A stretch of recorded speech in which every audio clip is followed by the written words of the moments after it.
ಜೈಲಿನಲ್ಲಿ ದರ್ಶನ್ಗೆ royal treatment ಕೊಡ್ತಾ ಇದ್ದಂತಹ ಫೋಟೋ ಯಾವಾಗ ವೈರಲ್ ಆಯಿತು ಅದಾದ ಬಳಿಕ ನಾವು ನೋಡಿದ್ವಿ 9 ಜನ ಅಧಿಕಾರಿಗಳನ್ನ ಸಸ್ಪೆಂಡ್ ಮಾಡಲಾಗಿತ್ತು. ಅದರಲ್ಲೂ ದರ್ಶನ್ ವಿಶೇಷ ಭದ್ರತಾ ಕೊಠಡಿ ಬಳಿ ಇದ್ದಂತಹ 7 ಅಧಿಕಾರಿಗಳನ್ನ ಸಸ್ಪೆಂಡ್ ಮಾಡಲಾಗಿತ್ತು. ದರ್ಶನ್ ಕೊಠಡಿ ಬಳಿ ಈಗ ಪೊಲೀಸರು ಇನ್ನಷ್ಟು ಸಂಖ್ಯೆಯಲ್ಲಿ ನಿಯೋಜನೆಗೊಂಡಿದ್ದಾರೆ.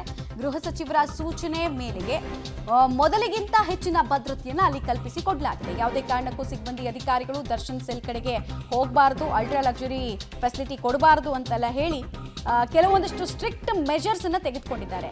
ಯಾರೇ ಭೇಟಿ ಆಗಬೇಕಾದ್ರೂ ಜೈಲು ಅಧೀಕ್ಷಕರಿಂದ ಅನುಮತಿ ಪಡೆಯೋದು ಕಡ್ಡಾಯಗೊಳಿಸಲಾಗಿದೆ. ಸಿಬ್ಬಂದಿ ಹಾಗೂ ಅಧಿಕಾರಿಗಳಿಗೆ ಜೈಲಿನ ಹಿರಿಯ ಅಧಿಕಾರಿಗಳಿಂದ ಈ ಸೂಚನೆ ಹೋಗಿದೆ. ಇದನ್ನ ಮ್ಯಾಂಡೇಟರಿ ಫಾಲೋ ಮಾಡಬೇಕು, ಇಲ್ಲ ಅಂದ್ರೆ ಮುಂದಾಗುವಂತಹ ಎಲ್ಲಾ ಬೆಳವಣಿಗೆಗೂ ನೀವೇ ಆನ್ಸರಬಲ್ ಅಂತ ಹೇಳಿ ಸ್ಟ್ರಿಕ್ಟ್ ಆಗಿ ಸೂಚನೆಯನ್ನು ಕೊಟ್ಟಿದ್ದಾರಂತೆ. ಡೀಟೇಲ್ಸ್ ಕೊಡ್ತಾರೆ ಅಂಬರೀಶ್.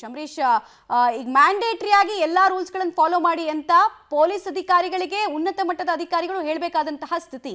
ಸೊ ತೆಗೆದುಕೊಂಡಿರುವಂತಹ ಕ್ರಮ ತೃಪ್ತಿದಾಯಕವಾಗಿದೆಯಾ? ಇನ್ನಷ್ಟು ಬದಲಾವಣೆಗಳನ್ನು ನಿರೀಕ್ಷೆ ಮಾಡಬಹುದಾ ನಾವು?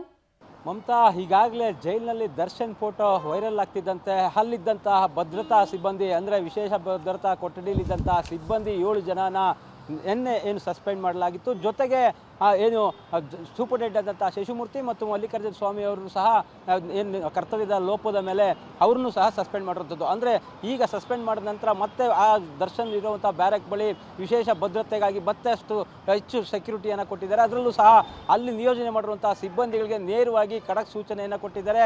ದರ್ಶನ್ ಬಳಿ ಯಾವುದೇ ಐಷಾರಾಮಿ ಜೀವನ ಇರ್ಬೋದು ಅಥವಾ ಆ ದರ್ಶನ್ಗೆ ಯಾವುದೇ ಥರದ ವಸ್ತುಗಳನ್ನು ಒದಗಿಸಬಾರ್ದು. ಆ ಜೊತೆಗೆ ಅಲ್ಲಿ ಯಾರೇ ಬಂದು ಭೇಟಿ ಆಗಬೇಕಾದ್ರೂ ಸಹ ಪ್ರತಿಯೊಬ್ಬರು ಸಹ ಮುಖ್ಯ ಅಧೀಕ್ಷಕರ ಬಳಿ ಅನುಮತಿ ಇದ್ದರೆ ಮಾತ್ರ ಅವರು ಅವಕಾಶ ಕೊಡಿ, ಇಲ್ಲ ಅಂದರೆ ಯಾರು ಬಂದರೂ ಸಹ ಜೈಲು ಒಳಗಡೆ ಭೇಟಿಗೆ ದರ್ಶನ್ ಭೇಟಿಗೆ ಅವಕಾಶ ಇಲ್ಲ. ಮತ್ತು ಜೈಲಿನ ಒಳಗಡೆ ಏನು ಈಗ ಜೈಲು ಸಾಮಾನ್ಯ ಕೈದಿಗಳಿಗೆ ಊಟ ಕೊಡ್ತಾರೆ, ಆ ಊಟವನ್ನು ಅಷ್ಟೇ ಅವರಿಗೆ ಕೊಡಬೇಕು. ಉಳಿದಂತೆ ಜೈಲಿನ ಒಳಗಡೆ ಬೇರೆ ಯಾವುದೇ ಚಟುವಟಿಕೆ ಆದರೂ ಸಹ ನೇರವಾಗಿ ಸಿಬ್ಬಂದಿನೇ ಹೊಣೆ ಮಾಡ್ತೀನಿ ಅಂತೇಳಿ ಈಗ ಹಿರಿಯ ಅಧಿಕಾರಿಗಳು ಸೂಚನೆ ಕೊಟ್ಟಿರುವಂಥದ್ದು. ಹಾಗಾಗಿ ದರ್ಶನ್ ಇರುವ ವಿಶೇಷ ಭದ್ರತಾ ಕೊಠಡಿ ಸುತ್ತಮುತ್ತ ಸಂಪೂರ್ಣವಾಗಿ ಬಿಗಿ ಭದ್ರತೆಯನ್ನು ಕೈಗೊಂಡಿರುವಂಥದ್ದು. ಅಂತ ಧನ್ಯವಾದ ಅಂಬರೀಶ್, ತಮ್ಮ ಮಾಹಿತಿಗಾಗಿ.